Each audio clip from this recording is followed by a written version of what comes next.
and welcome to the firm. From 54 to 68, the Indian rupee has lost 20% of its value since the year began. In the past week, it's gone from 63 to as high as 69 to the dollar. A depreciating currency makes imports more expensive, exports more competitive depending on their import content, and foreign debt tougher to service or redeem. Now, CRISIL says as of March 31st, corporate India had over $200 billion in outstanding foreign currency debt, of which only half is hedged.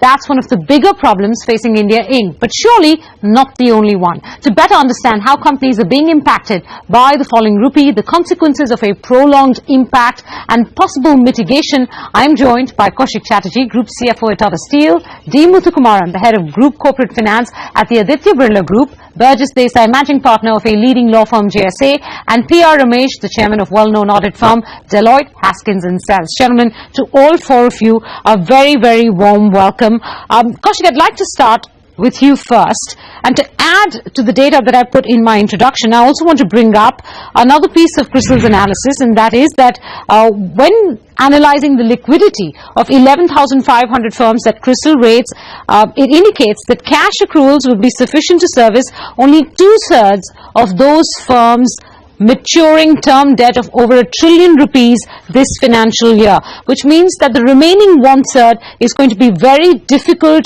to finance given the tight systemic liquidity. This I'm referring to in the context of the recent moves made by RBI to tighten liquidity in the system and help boost the rupee. If you add the measures taken by the regulator and the government to what we've seen happen to the rupee and the equity markets, what impact is all of this going to have on companies? I think if you look at it from a corporate perspective, it has got a few implications. One could be both an importer as well as an exporter, and his position could well be on a gross basis naturally hedged, though the timing may be different. If one's economic linkage or domestic prices are linked to import parity, then it will provide a cover for its domestic cash flows. Kaushik, to interrupt you there, I'm sorry to interrupt you, but can you give me a slightly more personalized view based on your experience at Tata Steel and many of your group companies that you might be watching closely? Well, I think as far as the impact of the rupee is concerned, we certainly like to look at what is the cash flow at risk on the changes of the rupee on the P&L and the balance sheet. Thankfully, we don't have a very large India book, liability book on in foreign exchange, and therefore, and most of it we follow as a principle to swap it to rupees when we take it. In the past, there are few unconvertible bonds which cannot be hedged because of the very nature of the instrument. But other than that, if you really look at the import parity of steel, effectively provides a headroom if the underlying demand factors are strong enough to maintain your revenue line in a pretty strong manner. So the imports that comes in needs to be looked at it from a gross basis. So we look at it, our whole exposure on a more gross basis, not netting off, because the timing differences in such times where the volatility is very high can really put a lot of pressure. So you need to look at your gross imports, your gross exports, and other imports that you may be doing on project account, as well as on the balance sheet liability front. So on balance sheet side, when we take in a foreign currency loan, we would more likely than not take a hedging strategy to convert it or swap it into Indian rupees. If we have imports on revenue account, we would take forward contracts at the time the dispatches are done, for example in coal. So there are ways, and mind you, these days any hedging strategy is very strongly linked to the accounting policy because it's almost in some cases the accounting policies drive the hedging strategy. All right, great. I'm going to get the accounting bit from Ramesh in just a bit. But before that, Muthu, you're looking at a group which involves cement, metals, a variety of service businesses. What or how have you reacted to what we've seen happen to the rupee in the last few weeks? Kaushik actually enumerated all the possible impact a company can actually face because of the impact. I just want to add a couple of points on that. In addition to all the specific impact a company may face on balance sheet, on cash flows, and on the P&L account, there are two other important aspects. The one is actually the indirect impact of inflation squeezing the margin. So this is the macro impact. Impact. Get it. And the second thing you touched upon, and probably Ramesh can speak in more detail, is the mark-to-market impact in a company. That creates a lot of swing in the earnings of the company, which may or may not necessarily actually pan out. And the third impact I would like to highlight is all these impacts at the end mean two different things to two different set of investors. Sure. And it could be even contradictory. I mean, for a rupee investor or dollar investor. Yeah. But fundamentally, as a policy, we have very limited exposure for a transaction. So are you what in layman's language I could call fully hedged or something like that? That's the policy of the group. That's the policy of the group. So we don't have unhedged exposure. But okay, so again, explain this to me simply, right? You're hedged up to a point. You would never have imagined that the rupee would fall to 69 or maybe even further. So what happens then? No, those are very suave hedging which we don't sort of resort to. It's a very simple hedging. We just buy forward the currency. So frankly, if you buy a forward, these things don't matter. I think from a hedge ratio perspective, if you are over 60%, I think you have a reasonable amount of cover. I'm talking about all across the book, not necessarily only the revenue side, but if you are covered on your balance sheet, if you are covered on your P&L, it is important that you can look at it. But I think I must also say that there is a certain flaw in that comment, because if somebody were to go and start taking forward covers at this point of time, 1 year forwards at today would be very, very expensive. So one has to take a view, because you're almost taking a view that the rupee will be 78 in 1 year or 80 in 1 year, because that's the kind of rate. Secondly, at this point of time, practically for a particular volume, you may not have counterparties coming in so easily at this time because of the volatility that is happening. So one has to take and if somebody has woken up just now to say that I want to start hedging, he will be in a very difficult position. So one has to have a policy and a strategy to cover the exposure on an ongoing basis. All right. Okay, I get that. Ramesh, yes. Before we get to mark-to-market accounting, how badly hit are balance sheets? Because you have a view of far many more balance sheets than either of the two corporate gentlemen here. So would you give great credence to what CRISIL is saying with regards to almost half of the foreign debt that India Inc. has being unhedged, and therefore what impact that's really going to have on companies? I think so, because first we're clearly going to see an age of volatility. We're already there. In the P&L and the balance sheet, irrespective of whether you've hedged, whether you have accounting. So can you prepare us for what we should expect September end? Yeah. So September is too short no, that's period, the quarter end. So I'm just wondering if what the immediate impact will be. So you need to look at this in two dimensions: profitability and liquidity. Okay.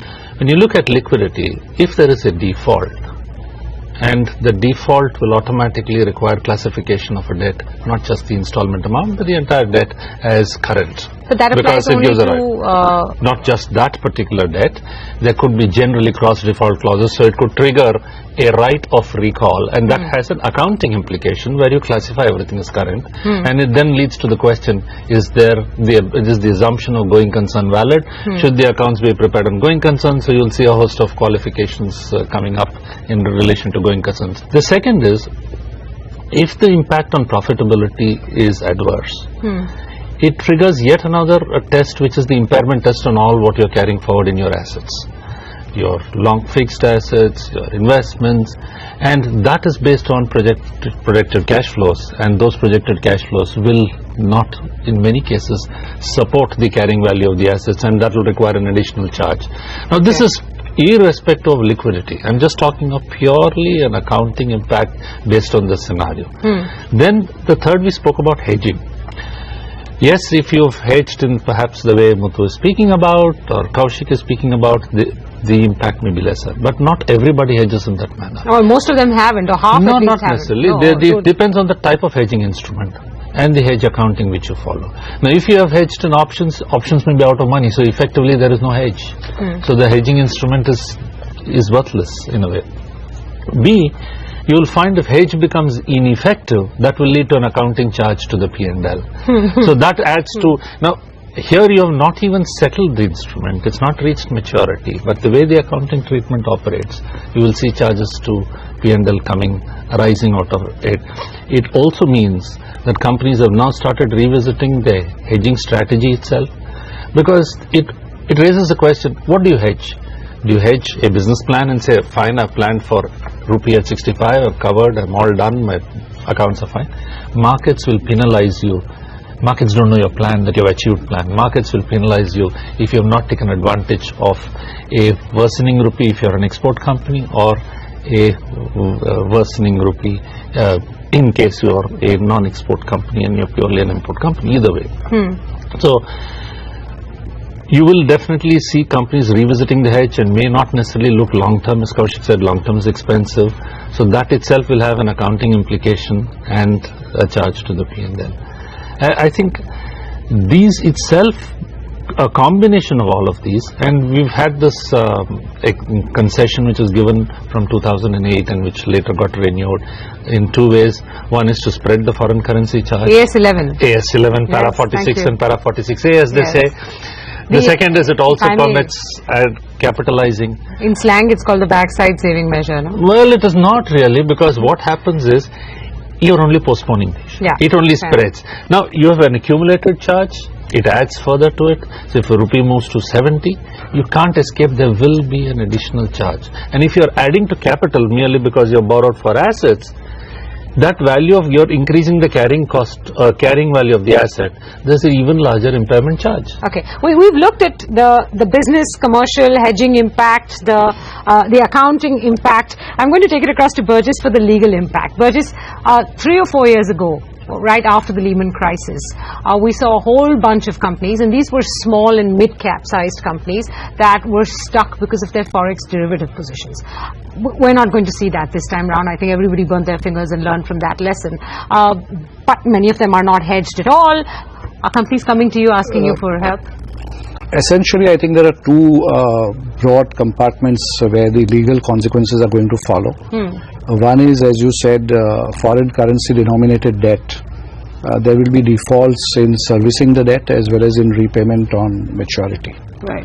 And the second situation is that contracts where payments are to be made in foreign currency, companies are increasingly finding it difficult to meet those obligations, and increasingly those contracts are becoming unviable.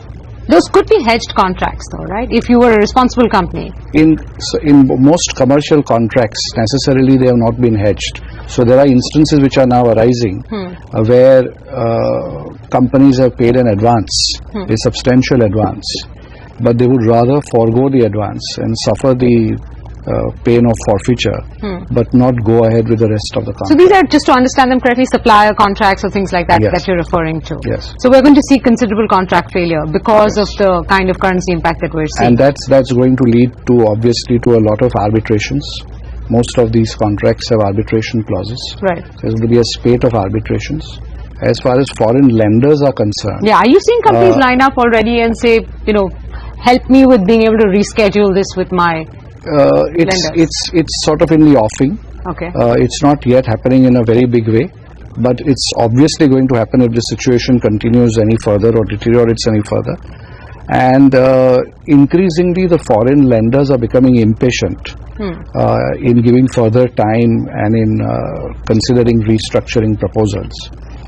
Because the court's attitude is also changing very fast. Right. So this is in the last 12 months, phenomenon, right? you find that winding up petitions are admitted pretty quickly. But is there no out, Burgess? Haven't we learned from what we saw in 2008, 2009 and 2010? Haven't we built in outs into contracts? There are no outs in most of these contracts. Nobody has either contemplated such a situation, and in any case it is not possible to negotiate the insertion of such terms in the contract.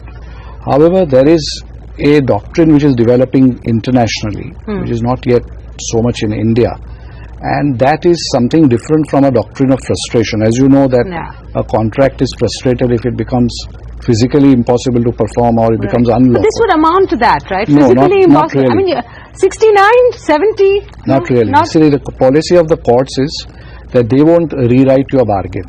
They won't rewrite the contracts. The parties must be held to their bargain. However, as I was mentioning, this international doctrine is developing, which is called the doctrine of excessive financial hardship. Okay. And the United Nations Institute of Unification of Private Law, which India also is a member, they formulate international commercial contract principles which are applied universally. And in international commercial arbitrations or before foreign courts, and even in the UK and USA, this doctrine is being resorted to. Okay. And as a matter of fact, very interestingly, this example given in this United Nations UNIDROIT principles for this doctrine is that if the currency of a country devaluates very rapidly, it for a counterparty can contend that this is a situation which is causing excessive hardship, which is fundamentally upsetting the commercial equilibrium of the contract, and therefore it should be freed from the contract.